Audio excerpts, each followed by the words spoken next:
আমাদের আজকের খসড়া প্রস্তাব করেছেন ওটাই সমর্থন করেছেন। পারভিন বলেছেন, পারভিনও সমর্থন করেছেন এই অবস্থাটা। মীর আহমদ বলেছেন ঝুঁকি পাতা প্রয়োজন, ঝুঁকি পাতা আমাদেরকে আমরা রেখেছি, আমরা সকল দিকে আমরা খেয়াল করবো ইনশাআল্লাহ। আমরা জাকির ভাই 4টি স্কুলের কথা বলেছেন, কেন বলেছেন? যে সর্বশেষ দাফে যারা গেছে তারা যেন ক্ষতিগ্রস্ত না হয়। আসেন, অবনী বলেছে পেনশন 100% আমাদেরকে পরিশোধ করতে হবে।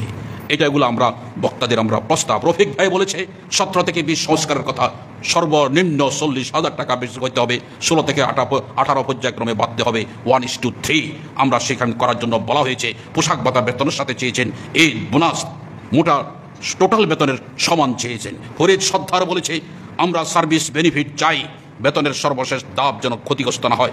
রেজাউল করিম ভাই বলেছেন 2 জন কর্মচারী প্রতিনিধি থাকতে হবে এবং সকল কিছু সমর্থন করেছেন। আমি বক্তব্য শেষের দিকে এসেছি।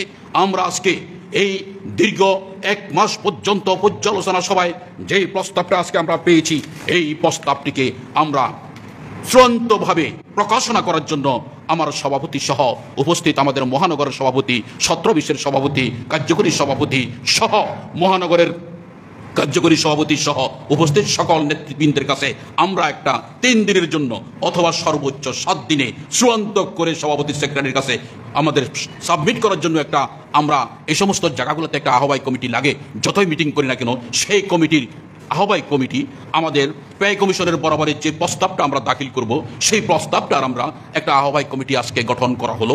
সেই গঠনের গঠন করার প্রস্তাব করা হচ্ছে। এটা সভাপতির পক্ষ থেকে হাউস যদি সমর্থন দেন এটা চূড়ান্ত অনুমোদন হবে।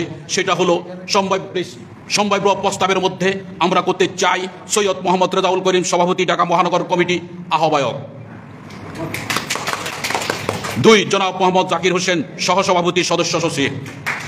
3 জনাব মোহাম্মদ রফিকুল ইসলাম সহসভাপতি ফেডারেশন, সভাপতি 17-20 কমিটি সদস্য।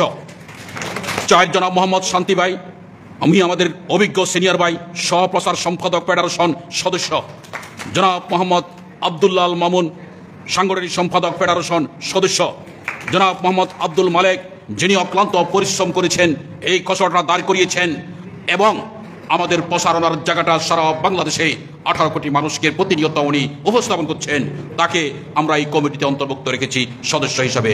কারণ ওনাকে আমরা আরো বড় জায়গায় রাখতে পারতাম, উনি পরিশ্রম করেছে, সবাই জানে, ওনার সম্মানটা এই কমিটি আমাদেরকে দিবে, সেই বিশ্বাস থেকে এই কমিটির উনি সম্মানিত সদস্য। আমরা আরেকজনকে দেব, আর একটু অভিজ্ঞতা খুঁজতেছি। 6 জন হয়েছে, ইচ্ছে করলে 7 জন আমরা দিতে পারি। সেটা আমাদের সম্মানিত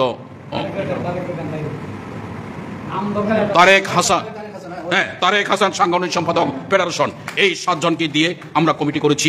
এই 7 জন আগামী 7 দিনের মধ্যে এই কমিটি চূড়ান্ত উপস্থাপনা করবেন। চূড়ান্ত করার আগে প্রয়োজনে একটু আপনারা আরো একটু গবেষণা করবেন। এই বলে আজকের এই বক্তব্য এখানে আমি শেষ করছি।